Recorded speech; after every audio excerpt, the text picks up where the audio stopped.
नमस्कार मंडळी, मी सौ श्रेयसी कर्वे. अभंग एक साहित्य प्रकार याचा भाग दुसरा आज आपण पाहूया. काल आपण बघितलं की या अभंग छंदाचे रचनेच्या दृष्टीने 3 मुख्य प्रकार आहेत. पहिल्या प्रकारामध्ये 3-6 अक्षरी चरण आणि चौथा चरण 4 अक्षरी अशा रचनेचा मोठा अभंग असतो. यालाच छंदोरचनाकारांनी देवद्वार असं म्हटलेलं आहे. तुकारामाचे आणि इतर संत कवींचे बहुसंख्य अभंग या मोठ्या रचनेचेच आहेत. दुसरा प्रकार यातील चरण अष्टाक्षरी असतात, हा लहान अभंग. तिसरा प्रकार क्वचित षडाक्षरी किंवा अष्टाक्षरी अशा प्रकारचे असतात. असे खूप अभंग आपल्याला आढळतात. अभंगातील चरण आणि अक्षरे यांच्या विविधतेमुळे अभंगाचे थोड्याफार फरकाने अनेक भेद पाडले जातात. इतिहासाचार्य राजवाडे यांनी प्रतिष्ठा अभंग, सुप्रतिष्ठा अभंग, अनुष्ठुप अभंग, पंक्ती अभंग इत्यादी अशी अभंगांच्या प्रकाराची नावं सांगितलेली आहेत. अभंग या संज्ञेचे स्पष्टीकरण करताना राजवाडे म्हणतात की ज्या छंदामध्ये भंग नाही तो अभंग. अभंग छंदामध्ये प्राचीन मराठीमध्ये विपुल रचना झालेली आहे. ज्ञानेश्वरांपासून तुकारामांपर्यंत अनेक मराठी संत कवींनी आपल्या आत्मानुभूतीच्या अभिव्यक्तीसाठी अभंगाचंच माध्यम वापरलेलं आहे. मराठी संतांनी परमार्थ विचार हा ओवीतून मांडला, तर त्यांनी परमार्थाचा अनुभव हा अभंगातून व्यक्त केलेला आहे असं जाणकारांचं म्हणणं आहे. अभंगामध्ये ज्ञानेश्वरांच्या अनुभूतीचा मोगरा दरवळताना आपल्याला दिसतो. नामदेवांच्या वत्सल भावाची दूधगंगा फेसाळताना दिसते. नाथांच्या चित्ताची शांती विलसते. तर तुकोबांच्या परमार्थ प्रवासाच्या दीप्तिमान पाऊलखुणा इथे तेजाळताना आपल्याला दिसतात. एकूणच अभंग हा मराठी शारदेचा अभंग असा ठेवा आहे.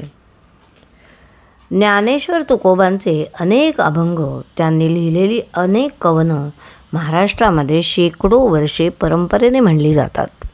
त्याची केवळ हजारोच नाही तर लक्षावधी आवर्तनं आत्तापर्यंत झालेली आहेत. त्यामुळे स्वाभाविकपणेच या ध्यानाच्या आणि रूपाच्या अभंगाला एक विशेष महत्त्व प्राप्त झालेलं आहे.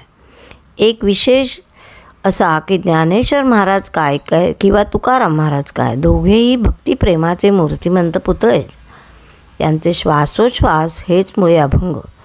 ते स्वतःसाठी जगतच नव्हते, विश्वाच्या कल्याणाची तळमळ त्यांना लागून राहिलेली होती.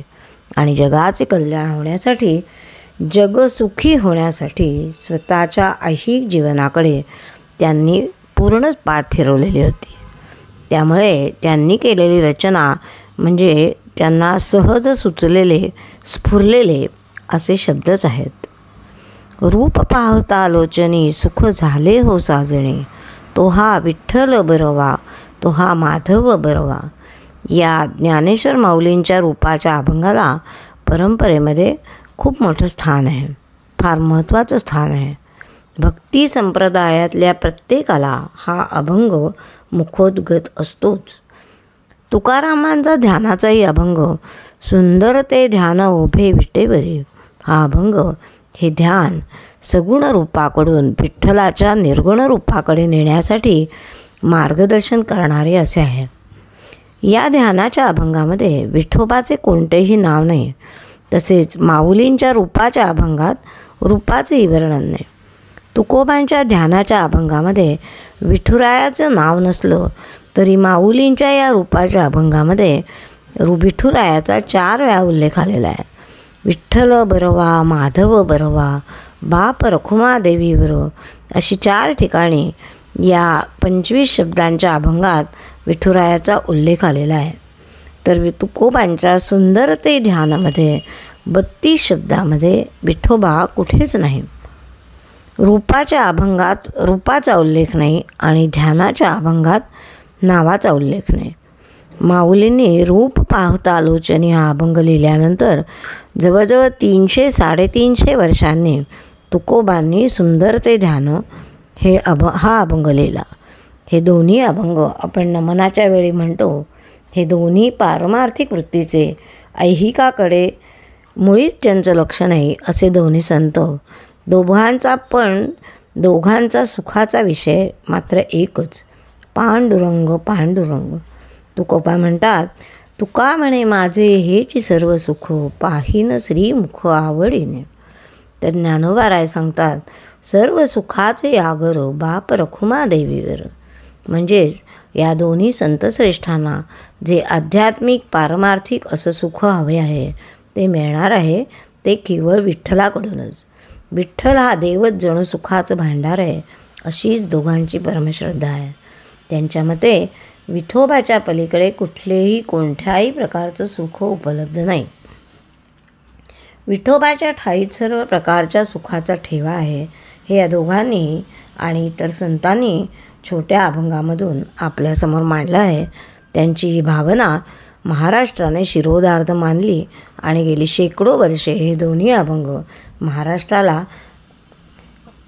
भाविकांना महाराष्ट्रातल्या जिभेवर अविरत घोळू लागले. या अभंगाच्या तालावर सुरावर महाराष्ट्र भक्तिभावाने नाचू लागला. अजूनही तल्लीनतेने डोलतो आहे, पुढेही डोलत राहील. या अभंगाचं असं सामर्थ्यच आहे. असे हे अभंग हे रचणारे सगळे संत श्रेष्ठ ज्येष्ठ. या ज्येष्ठ महिन्याच्या निमित्ताने आपण या सगळ्यांना मनोभावे वंदन करूया. जय श्रीराम.